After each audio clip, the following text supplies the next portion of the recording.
Assalamu alaikum class, I hope you all are good. Today we are going to start a story. Union is strength.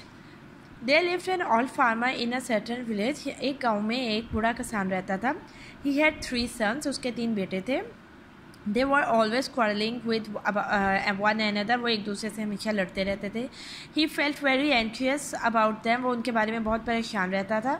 One day he tied a number of sticks into a bundle and asked them to break it. एक दिन उसने लकड़ियों का एक bundle या गट्ठा लिया और उसका आपस में बांध दिया और and asked them to break it और उनसे कहा कि इसे तोड़ो. दे ट्राइड, उन्होंने कोशिश की वन आफ्टर द अदर, एक के बाद दूसरे ने, बट कुड नॉट, लेकिन वो ऐसा ना कर सके.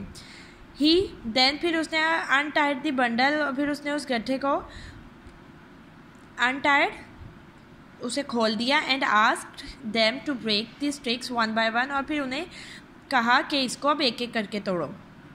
दे डिड सो, उन्होंने ऐसा ही किया. इन नो टाइम, और फिर उन्होंने उसी वक्त ऐसा ही किया. This was a golden chance for him to give them, ये अब उसके पास एक सुनहरा मौका था उन्हें नसीहत करने का. अ पीस ऑफ एडवाइस, एक नसीहत करने का. माई सन्स, मेरे बेटो.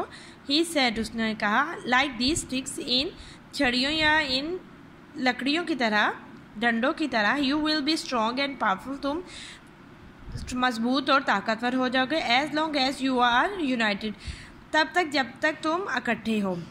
But you will all be ruined, लेकिन तुम तबाह हो जाओगे. If there is no unity among you, अगर तुम्हारे दरमियान इत्तेहाद नहीं होगा.